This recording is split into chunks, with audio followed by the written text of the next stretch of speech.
मौर्य साम्राज्य में भौतिक संस्कृति का विस्तार।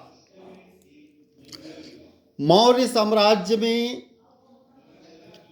एक नई भौतिक संस्कृति पनपी, जिसके प्रमुख आधार बिंदु थे लोहे का प्रचुर प्रयोग, आहत मुद्राओं की बहुतायत, उत्तरी काला पालिशधार मृदभांड नाम से प्रसिद्ध मिट्टी के बर्तनों की भरमार, पकी ईंटों और घेरदार कुओं का प्रचलन और सबसे ऊपर पूर्वोत्तर भारत में नगरों का उदय।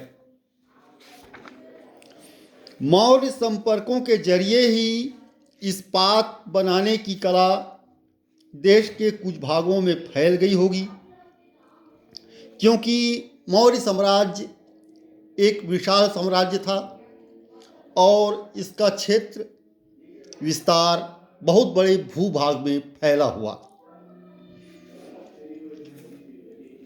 200 ईसा पूर्व के आसपास की या इससे पहले की इस्पात की वस्तुएं मध्य गंगा मैदानों में पाई गई हैं। इस्पात के प्रचार से कलिंग में जंगल की सफाई और खेती के सुधरे तरीकों का इस्तेमाल होने लगा होगा और इसके फलस्वरूप उस क्षेत्र में चेदी राज्य के उदय के लिए उपयुक्त स्थिति उत्पन्न हुई होगी। यद्यपि दक्कन में सातवाहन ईसा पूर्व पहली सदी में ही सत्ता में आए, फिर भी कुछ हद तक उनका साम्राज्य मौर्य साम्राज्य का ही एक उभार था। सातवाहनों ने मौर्यों की कुछ प्रशासनिक इकाइयों को अपनाया। उनके राज्य में कई विषयों में मौर्य प्रणाली का अनुकरण किया गया। प्रायद्वीपीय भारत में राज्य स्थापित करने की प्रेरणा न केवल चेदियों और सातवाहनों के मामले में, बल्कि चेरों, चोलों और पांड्यों के मामले में भी मौर्यों से ही मिली है। अशोक के अभिलेखों के अनुसार ताम्रपर्णी या श्रीलंका के जनों और सतीपूतों सहित उपर्युक्त तीनों जन मौर्य साम्राज्य के सीमा प्रांतों में बसते थे। इसलिए उन सबों के राज्य मौर्य राज्य से मिलते जुलते थे। मौर्य राजधानी में आए मेगास्थनीज को पांड्यों की जानकारी थी।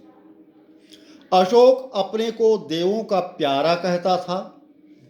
यही उपाधि तमिल में अनुदित करके संगम में उल्लिखित राजाओं ने धारण की। लगभग 300 ईसा पूर्व से बांग्लादेश, उड़ीसा, आंध्र और कर्नाटक के कई भागों में अभिलेखों का पाया जाना तथा कभी कभी उत्तरी काले पालिशदार मृदभांड के टुकड़ों और आहत मुद्राओं का मिलना, इन सबों से संकेत मिलता है कि मौर्य काल में मध्य गंगा मैदान की संस्कृति के तत्वों को दूर दूर तक फैलाने की चेष्टा की गई। लगता है कि ऐसी कार्रवाई कौटिल्य के आदेशानुसार की गई होगी। कौटिल्य ने परामर्श दिया है कि कृषकों की अर्थात वैश्यों की सहायता से तथा घनी आबादी वाले इलाकों से मंगाए गए शूद्र श्रमिकों की सहायता ने नई नई बस्तियां बसाई गई।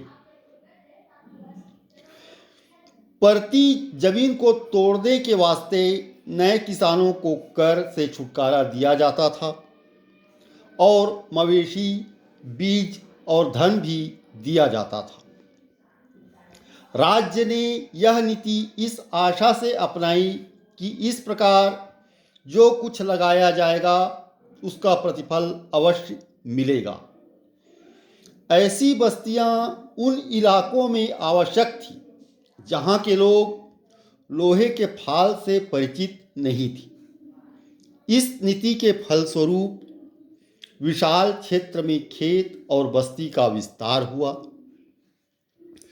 पूरब में छोटा नागपुर और पश्चिम में विंध्य के बीच फैले मध्य भारतीय कबायली इलाके में गंगा मैदान की भौतिक संस्कृति को पहुंचाने में ये मौर्य नगर कहाँ तक सहायक हुए, यह कहना कठिन है।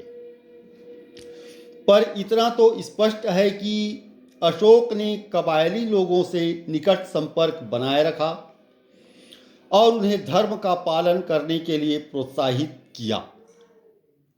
अशोक द्वारा नियुक्त धर्म महामात्रों के साथ उनके संपर्क से उन्हें गंगा मैदान की उच्च संस्कृति के मूल तत्वों को आत्मसात करने की प्रेरणा अवश्य मिली होगी।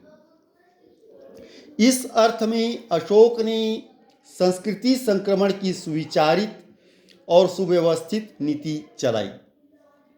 उसने कहा कि धर्म का प्रचार होने से मानव देवताओं में मिल जाएंगे।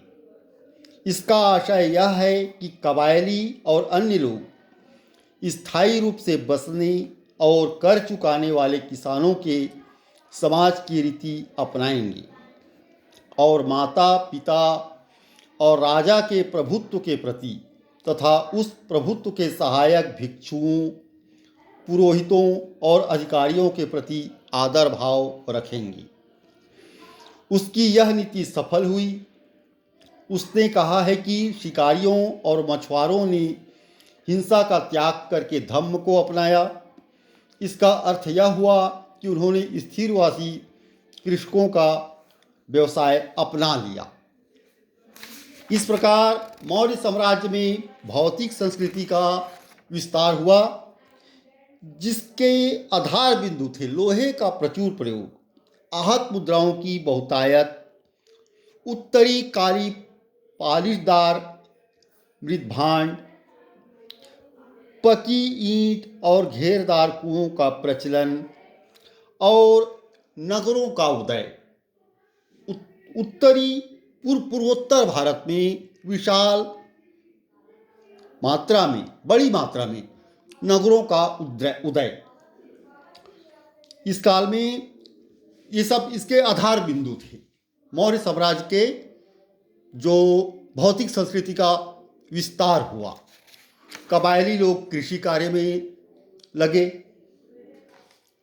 कृषि उस समय अर्थव्यवस्था का प्रमुख अंग था। जंगलों की सफाई की गई, इसमें भी लोहे का प्रयोग हुआ और धर्म प्रचार को भी पर्याप्त प्रोत्साहन मौर्य काल में मिला।